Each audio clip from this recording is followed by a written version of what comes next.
안녕하세요. 오늘도 사연 살롱을 찾아주셔서 감사합니다.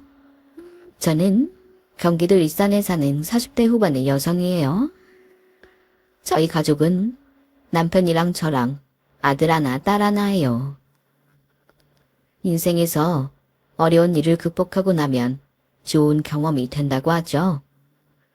저와 남편도 힘든 시간을 보내고서 더 서로를 위하게 되고 인생의 진정한 동반자가 된 것 같아요. 덩달아 아이들까지 사이도 좋아지고 사춘기인데도 부모한테 별 반항 없이 잘 지내고 있어요. 대체 어떤 일이 있었길래 그러나 싶으실 텐데요. 바로 제 남편과 남편 친구 사이에서 있었던 일이에요. 그럼 본격적으로 저의 사연 이야기 시작해 볼게요. 남편과 저는 지인의 소개로 만나 결혼까지 하게 되었어요. 저는 아파트 단지 근처의 학원가에서 입시학원을 시작한 지 얼마 안 됐을 때였고 남편은 회사원이었어요.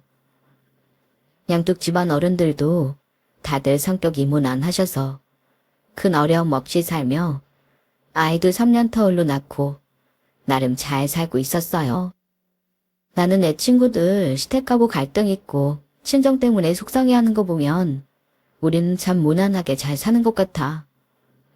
크게 부자는 아니어도 먹고 사는데 문제 없고 갑자기 누가 큰 병에 걸려도 당분간은 병원비나 생활비 때문에 크게 걱정하지 않아도 되잖아. 이대로만 계속 잘 살았으면 좋겠어. 이영이 네 말도 맞긴 한데 나는 그래도 지금보다 더 수입이 많았으면 좋겠다. 애들도 점점 커가고 해가 갈수록 돈 들어갈 때가 더 많을 거 아니야. 부모님들도 점점 나이 드시면 아무래도 갖고 있는 걸 쓰게 되지. 들어오는 돈은 줄어들 테니까. 나는 우리끼리 지금처럼 계속 사는 걸 위해서도 양쪽 부모님을 위해서도 어떻게든 수입을 늘렸으면 좋겠어. 자식 노릇, 부모 노릇 다 잘해야지. 내가 가장이라 그런지 돈 더 잘 벌고 싶네. 당신이 가장인 건 맞지만 너무 혼자 다 짊어지려고 하지 마. 나랑 같이 하면 되잖아. 당신 얘기 듣다 보면 너무 완벽하려고 하는 것 같아. 안 그래도 돼. 그리고 요즘 세상이 누가 가장한테만 기대서 살겠어? 우리 엄마 아빠는 노후 걱정 크게 안 해도 된다고 하셨어. 시댁 어른들도 쪼들리는 거 아니고. 너무 그런 걱정하지 마. 만약에 무슨 문제가 생기면 같이 하나씩 풀어나가면 되는 거잖아. 저는 남편이 너무 큰 부담을 혼자 지고 있는 것 같아 안타까웠어요. 제가 그러지 말라고 아무리 말해도 가장인 자리가 잘 돼야 한다고 신경을 쓰더니만 어느 날 갑자기 이러더라고요. 여보, 나 고등학교 동창 친구랑 투자 하나 하기로 했어. 보니까 전망도 좋고 앞으로 계속 개발될 분야라 아무리 일이 안 돼도 본전치기는 할 것 같아. 그걸로 돈을 지속적으로 모아놓으면 걱정할 일 없을 것 같아. 갑자기? 자세히 알아보기는 한 거야? 전문가 조언은 들어본 거고? 설마 친구 말만 듣고 그렇게 하는 건 아니지? 걱정하지 마. 그 친구가 주식이니 투자니 이런 걸로 돈 많이 벌었어.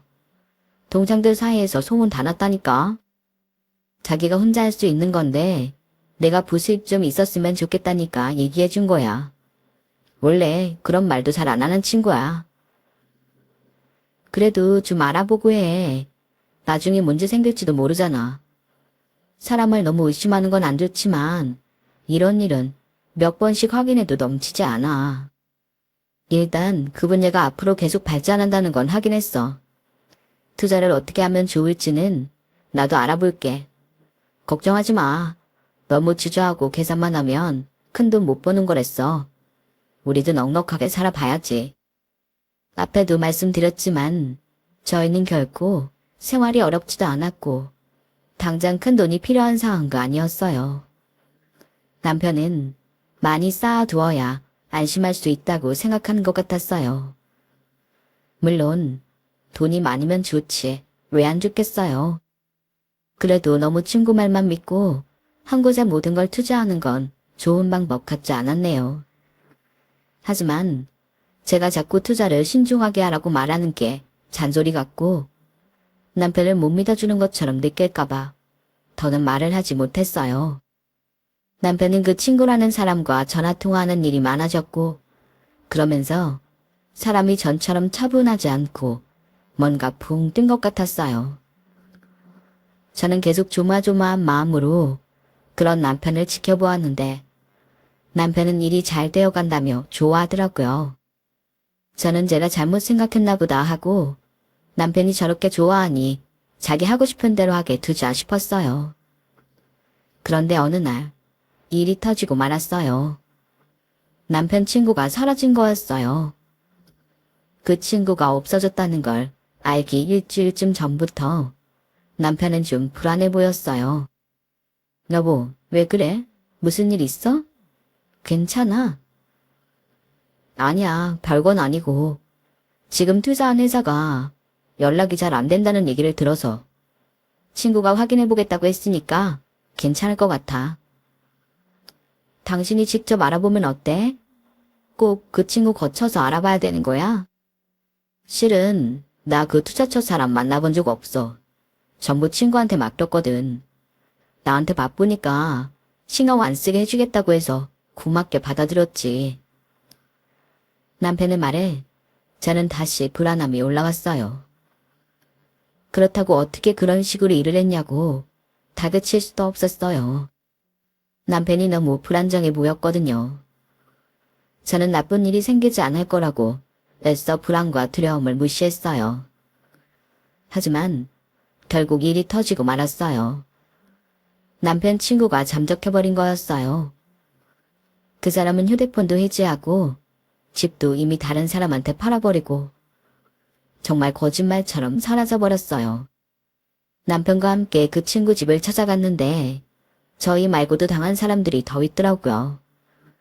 그날 저희가 만난 사람만 5명이었어요.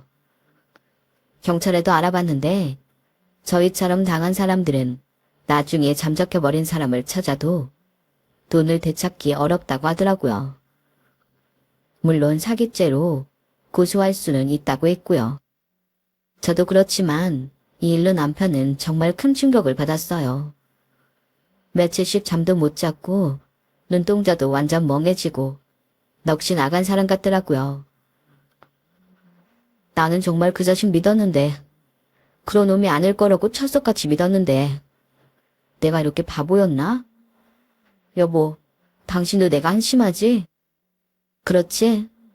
당신이 그렇게 잘 알아보라고 했는데 내가 그 자식한테 홀딱 넘어가서 돈 다 쓸어 넣었잖아. 아니, 어떻게 이렇게 내가 멍청한 짓을 했을까? 나 이것밖에 안 되는 사람이었나? 속이려고 작정한 사람을 누가 이겨. 간절한 사람 마음을 이용한 인간이 나쁜 거지. 당신이 잘못한 거 아니야. 물론 조금 더 내 말에 귀 기울여줬더라면 하는 마음도 있지. 근데 나는 돈보다 당신이 상처받은 게 더 안타깝고 힘들어. 그냥 빨리 털어내. 그래도 우리는 다른 사람들보다 좀 낫잖아. 내가 계속 벌고 있고 우리 힘들다고 하면 도와주실 부모님도 계시고 내가 평생 양쪽 집안 어른들 잘 모시고 우리 준혁이 서연이 고생 안 시키려고 어떻게든 돈을 불려놓으려고 한 건데 그런 내 마음이 욕심이었나? 아니 어떻게 그런 사람을 이용할 수 있지? 그 자식이 원래 그런 놈이었나? 남편 친구가 사라졌다는 말을 듣고 제 나름대로 남편 친구에 대해 알아봤는데 그 사람은 원래 넉살이 좋고 사람들한테 허풍을 잘 떤다고 하더라고요. 남편은 고등학교 같이 다닐 적에 그 친구 모습만 기억하고 본 모습을 알아보지 못했던 거였어요. 순수하고 착한 남편이 잘못했다고는 할 수 없는 노릇이었어요. 모든 사기가 그렇듯 사기를 친 사람이 나쁘지 당한 사람은 피해자니까요. 제가 수소문을 해서 그 친구 어머니를 찾아갔는데 재혼을 해서 고급 아파트에 살더라고요. 저는 완전 문전박대를 당했어요. 나 그 집 안 하고 인연 끊은 지 한참 됐으니 나한테 이러지 마요. 나랑 승우 연락도 안 하고 산지 얼마나 오래됐는데.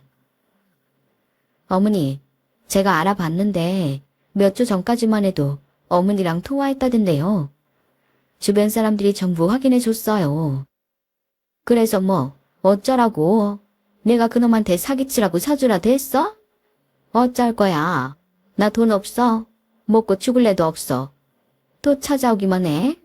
그럼 경찰에 신고해버릴 테니까. 라며 문을 쾅 닫고 들어가더군요. 너무 화가 났지만 더 이상 제가 할 수 있는 일은 없었어요. 남편은 자책을 심하게 하며 술만 마셨고 회사도 정말 겨우 나가더라고요. 저는 조금은 감압적으로 그런 남편에게 휴직을 권했어요. 일단 쉬어. 당신은 지금 휴식하면서 몸도 마음도 회복해야 돼. 이러다가 진짜 일도 제대로 못한다니까. 벌써 일 제대로 못하고 있는 것 같아. 회사에서도 겨우 견디다 오는 거 아니야? 내 눈에는 다 보인다고. 그러니까 그렇게 억지로 버티지 마. 그러다 정말 망가져. 내 말대로 일단 쉬어. 나 돈 벌잖아. 요즘 학생들도 많이 늘어서 전보다 수입도 늘었어.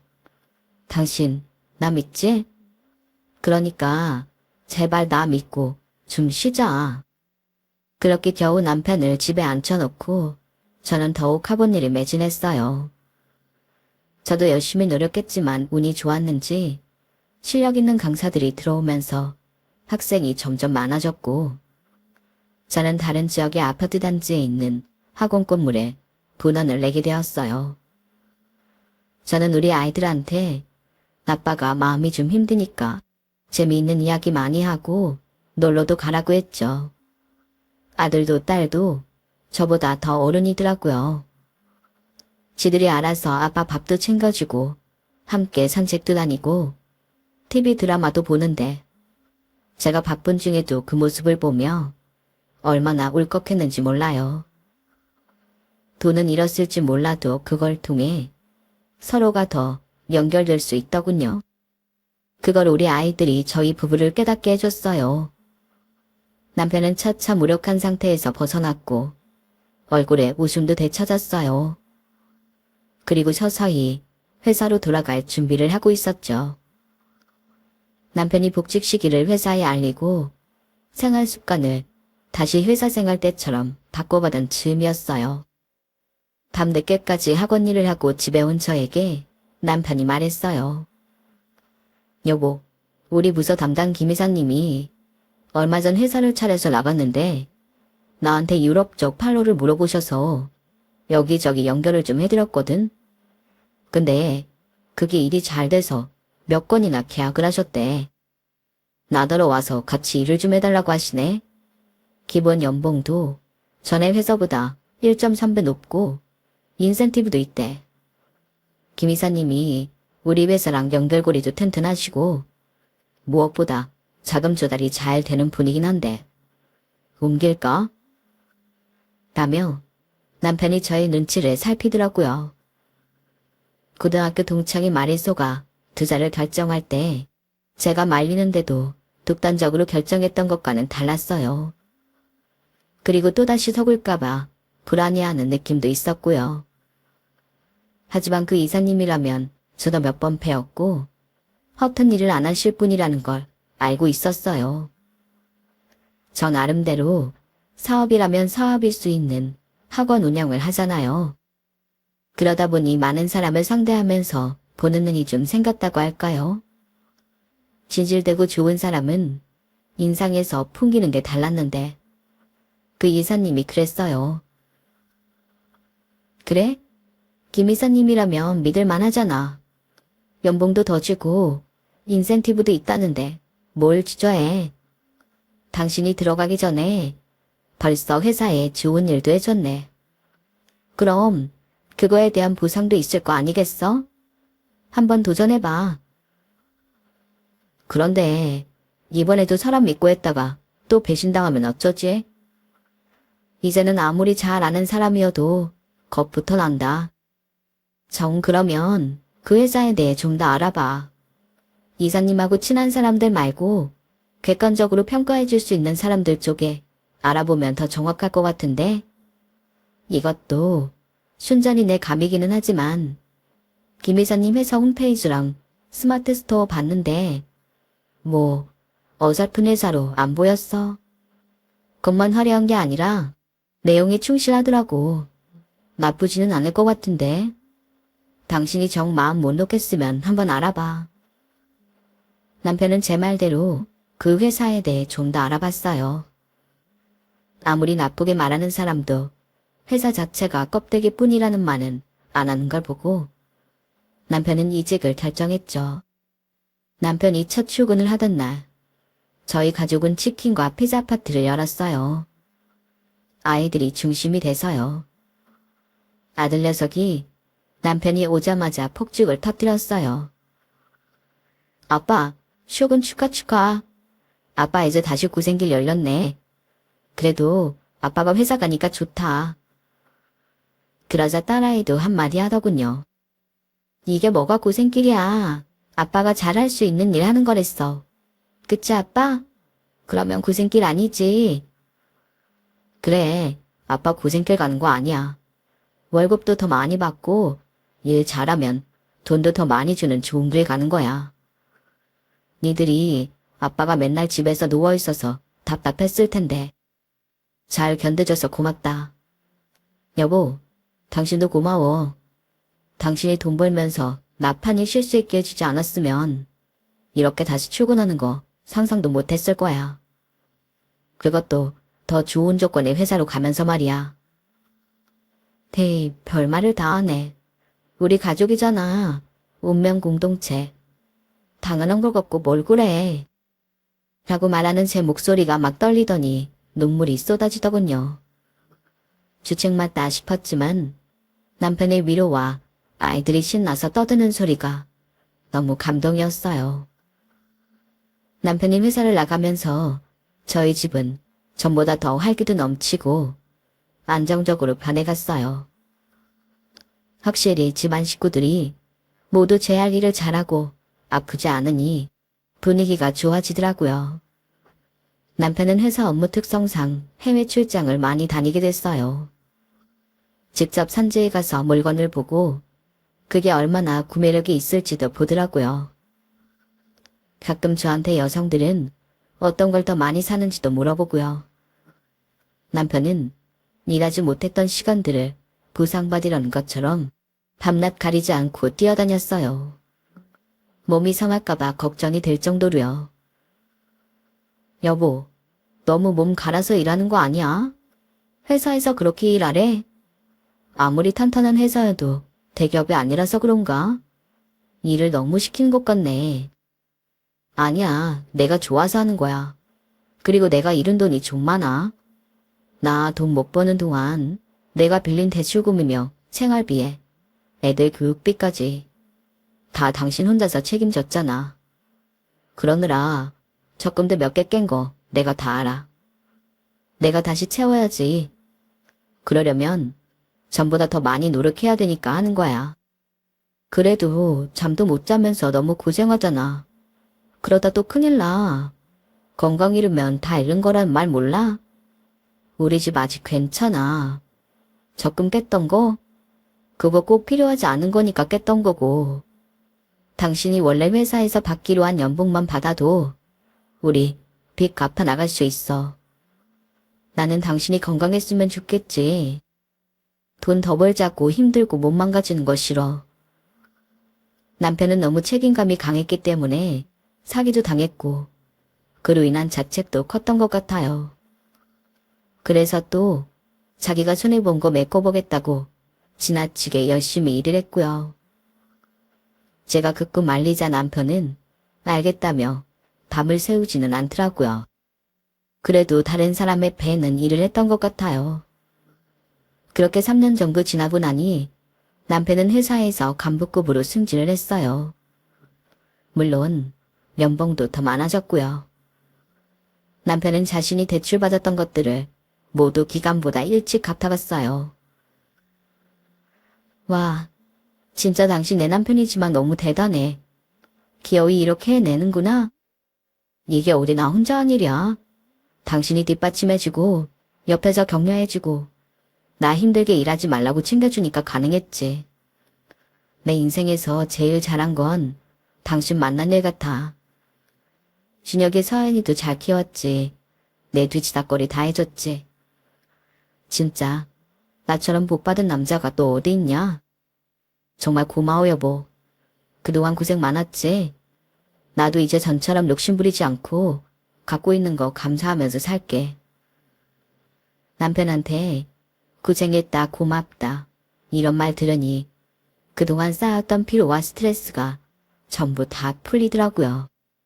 남편이 사기를 당하고 시리에 빠져 있다가 다시 원래 상태로 돌아가기까지 걸린 시간은 5년을 넘어 6년이 되어갔어요. 시부모님도 친정부모님한테도 이제는 말할 수 있게 되었죠. 저희가 그동안 어떤 일이 있었는지 한마디도 하지 않았는데요. 연로하신 분들 충격이라도 받아서 혹시 건강에 문제라도 생길까봐 그랬거든요. 근데 저희끼리만 그 짐을 떠안고 낑낑댔다며 속상해 하시더라고요. 특히 친정 엄마가 저한테 다시는 이러지 말라고 하셨어요. 진인이가 부모 걱정 안 끼치는 애라는 거 알았지만 이런 거는 문제가 다르잖아. 네 학원이라도 잘 돼서 가족들이 먹고 살았으니 망정이지. 아니었으면 어쩌려고 그랬어. 김서방도 고생 많았지만 나는 내 새끼가 그거 혼자 다 떠안고 힘들었을 생각하니 억장이 무너진다 이거사. 앞으로 그런 일 있으면 말을 해. 엄마 속 터져 죽어.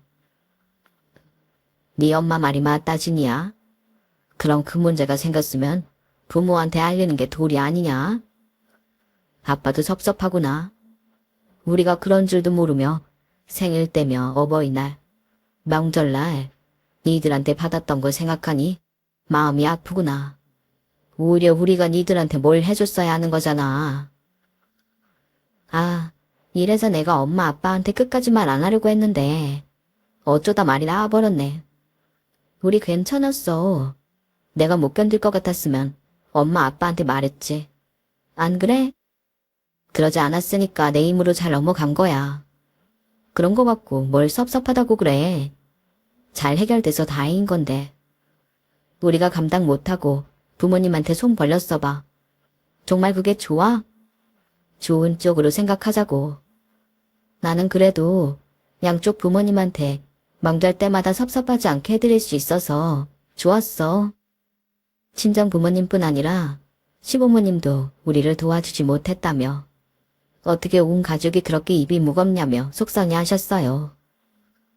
그러더니 친정 부모님은 저희 가족 동남아 여행 티켓과 호텔을 예약해 주셨고 시부모님은 저희 가족끼리 즐기고 놀라며 목돈을 턱하니 계좌로 써주셨더라고요. 저희 부부가 한사코 괜찮다고 해도 이것도 안 받으면 정말 화낼 거라며 협박 아닌 협박을 하시는 거 아니겠어요? 그래서 저희 가족은 감사한 마음으로 동남아 여행도 다녀오고 시부모님이 보내주신 돈으로 오롯이 저희 가족이 좋아하는 걸 사고 하룻밤 호캉스도 다녀왔어요. 그러고 얼마 안 있어 남편은 또 해외 출장을 가게 되었어요. 이번에는 동유럽으로 간다고 하더라고요. 동유럽 요거트나 유제품이 질이 좋고 가격이 저렴한 것들 중 아직 수입이 안 된 것들이 있대. 고급 품질의 도자기 제품도 있고 이번에 잘만 하면 물건만 보는 거 아니고 계약하자 할 수도 있어서 한 달 정도 가 있을 것 같아. 마침 그쪽에 전에 다니던 회사 지사가 있어서 거기 사람들하고도 만날 약속을 했거든.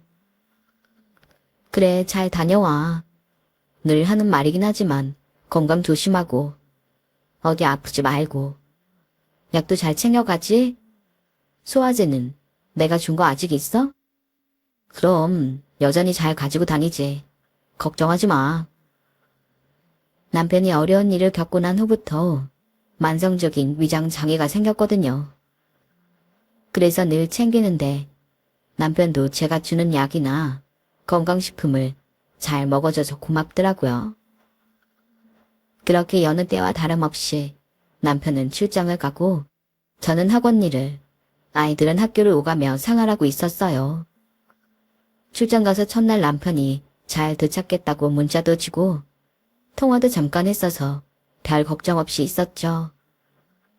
남편이 출장 가 있을 때에는 매일 통화는 못했어요.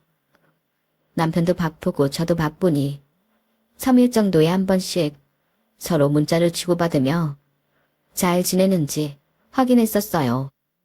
특별한 일이 없는 이상 통화는 안 했어요. 그래서 3일이 지나서 문자가 없어도 별 걱정을 하지 않았는데요. 오후에 갑자기 저한테 전화 한 통이 걸려왔어요. 한참 강사들하고 회의하느라 바쁜 시간이었는데 모르는 번호더라고요. 그래서 처음에는 안 받고 무시했는데 계속 전화가 오는 거 아니겠어요. 저는 그제야 뭔가 이상한 기분이 들어 전화를 받았네요. 여기 대전경찰서입니다. 김정호 씨가 남편 맞으십니까? 네, 맞는데요. 근데 어디시라고요? 대전경찰서 강급반 박땡땡 형사입니다. 남편분께서 대천 해수욕장에서 사망한 채 발견되셨습니다. 네? 뭐라고요? 우리 남편이 진짜 맞아요? 이름만 같은 사람 아니에요? 우리 남편 지금 동유럽 출장 가 있어요. 뭔가 잘못된 게 분명해요. 저희가 발견한 신분증상으로는 남편분이 맞거든요. 그럼 남편분 신분증 사진 보낼 테니까 확인 부탁드립니다. 경찰한테서 사진이 전송되는 그 짧은 시간 동안 얼마나 떨리던지 저는 그만 핸드폰을 손에서 놓치고 말았어요.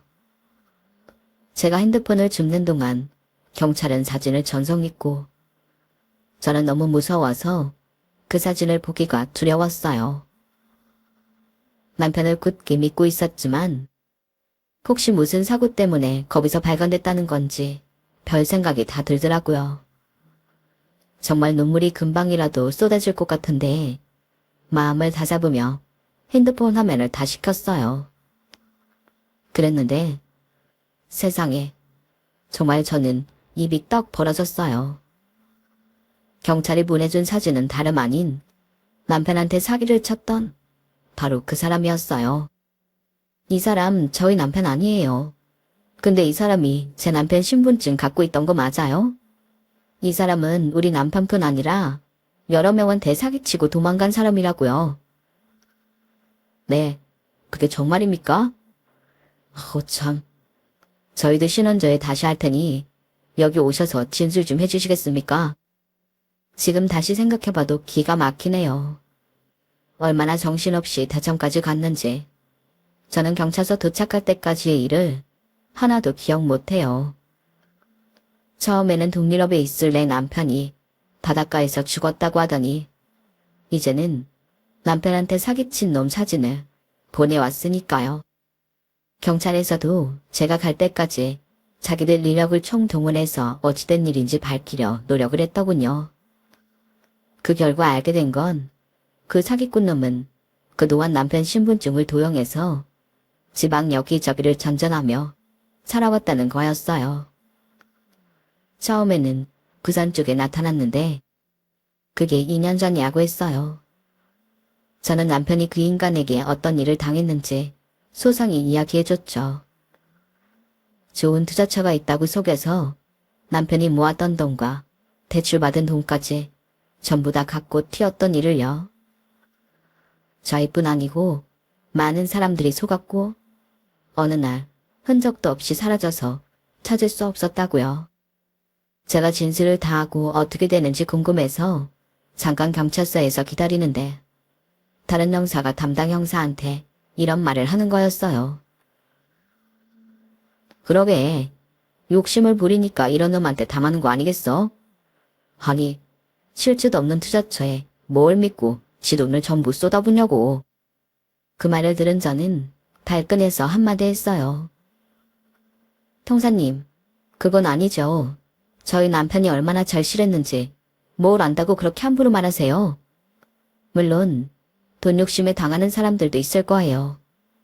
하지만 우리 남편처럼 가족들 편하게 해주고 싶어서, 다들 더 좋은 환경에서 살게 해주고 싶어서 그랬던 사람들도 있어요. 작정하고 사기를 치는 놈들이 얼마나 말을 잘하고 용이지도 한지는 형사님이 더 잘 아시지 않나요? 말씀 그렇게 하지 마세요. 저희 남편 이 일 때문에 한동안 죄인처럼 아무것도 못하고 살다가 이제 날개 파고 산다고요. 형사님이 사기당했을 때 누가 그렇게 말하면 좋겠어요? 그러자 담당 형사가 대신 저한테 미안하다고 사과하면서 기분 풀라고 하더라고요. 그리고 이제 저는 가봐도 좋다고 했고요. 하지만 남편의 신분증이 도용당했기 때문에 남편이 출장에서 돌아오면 경찰에 한번 출석해야 한다고 했어요. 그 말도 아주 정중해져서 그나마 마음이 좀 풀렸어요. 정말이지 당하는 사람 입장 되어보지 않으면 그 속사정 절대 모른다고. 어떻게 그렇게 쉽게 판단하고 사람을 바보로 만드는지 너무 속상하더군요. 물론 그 형사뿐 아니라 많은 사람들이 그러겠죠. 저는 그 일을 계기로 남들을 함부로 판단하게 되지 않았어요. 저는 집으로 돌아와 남편과 이 일로 통화를 했고, 남편 역시 무척이나 놀라며 하루빨리 일을 매듭짓고 돌아오겠다고 했어요. 남편은 회사의 사정을 이야기하고 예정보다 일찍 귀국해서 경찰서에 가서 당시 상황을 이야기했어요. 고아하니 그 사기꾼 놈이 남편한테 신분증 복사를 한다고 빌려가서 그걸로 가짜 신분증을 만들었나 보더라고요.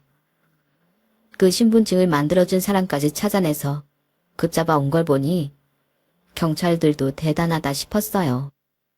그 친구분은 사기친 돈을 다 들고 동남아에 가서 떵떵거리며 살았더라고요. 그러다가 리조트 사업에 손을 대고 망해서 2년 전에 부산으로 입국했는데 그때부터 김정호 씨의 신분증을 사용했네요. 처음에는 부산에 있는 작은 식당을 인수했다가 그것도 잘 안 돼서 접고, 그 다음부터는 지방 여기저기를 전전했군요.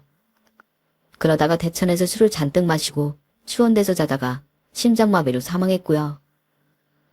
아버지가 대천에 사시네요. 그 어머니라는 사람은 아예 연락도 되지 않는다고 했어요. 어느 정도 예상한 일이었기 때문에 놀랍지도 않았죠. 저희는 곧 그놈 아버지를 만나게 됐는데 저희를 보고 처음에 대뜸하는 말이 이거였어요. 나는 모르는 일이에요. 나더러 얘가 없앤 돈 갚으라고 해도 나는 못 갚아. 돈도 없고. 얘가 뭐라고 사는지 내가 어떻게 알았다고. 나랑은 전혀 상관없는 일이니까 나한테 돈 달라고 하지 마요. 아버님, 아무리 그렇다 한들 미안하다는 말이 먼저 아닙니까? 네, 저 이제 그 돈 필요 없어요.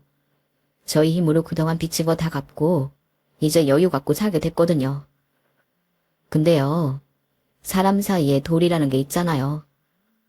돈이라는 거 저도 사기 당하고 보니 있다가도 없는 게 그 돈이었어요. 승우 그 자식도 그딴 것 때문에 저렇게 됐잖아요. 그럼 아버님이라도 먼저 미안하다고 하셔야 되는 거 아니에요? 남편은 씁쓸한 표정으로 이렇게 말하고 제 손을 잡고 돌아섰어요. 제 마음도 착잡하고 참 안 좋더라고요. 남편 말대로 돈보다 더 중요한 게 뭔지 그 사기꾼이나 사기꾼 아버지나 똑같이 모르는 것 같았어요. 물론 돈 중요하죠. 하지만 사람 사이에 도리와 신뢰가 더 중요하다는 걸 저와 남편은 정말 절실히 깨닫게 되었네요. 결국 우리는 사람들하고의 신뢰를 저버리지 않아서 다시 일어설 수 있었던 것 같아. 당신이 주변 사람들한테 잘하고 성실했으니까. 당신 곰이 더 크지. 당신이 벌지 않았으면 진짜 힘들었을 거야. 그건 상상하기도 싫다. 나 진짜 큰 거 깨달았어. 이제는 내 손 안에 있는 거 감사하면서 살 거야. 더 좋은 환경에서 편하게 살아보겠다고 아등바등 하지 않을래. 그러고 싶다는 마음이 있으면 어차피 언젠가 그렇게 되지 않겠어? 와, 당신 도 닦은 것 같다. 맞아. 우리가 마음에 두고 있으면 언젠가 다 되겠지. 일부러 쥐구이똥살똥하지 않아도 말이야. 저희 부부는 그 일을 겪고 나서 마음 내려놓고 흘러가는 대로 맡기게 된 것 같아요. 그러니까 오히려 안 될 것 같던 일들도 잘 풀릴 때도 있었어요. 또 일이 뜻대로 되지 않더라도 우리가 할 일이 아니었다고 받아들이게 되었고요. 저희가 마음이 편하니 아이들도 사춘기임에도 저희와 큰 갈등 없이 잘 지나가는 것 같아요. 인생사 새옹지마라고 하던가요? 좋은 일이 나쁜 일이 되고 또 나쁜 일이 좋은 일이 되기도 한다잖아요. 저는 정말 그런 것 같다는 생각이 들어요. 중요한 건 제 마음이 아니겠는가 하고 뭐든 긍정적으로 보려고 노력하고 있어요. 제 긴 이야기 들어주셔서 감사해요. 여러분들도 언제든 마음에 행복이 가득하시를 바라며 들어주신 분들 다들 건강하세요. 여러분, 사연 댓글에 응원과 현명한 좀 부탁드려요. 좋아요와 구독은 저에게 큰 힘이 됩니다. 오늘도 좋은 일 가득하세요.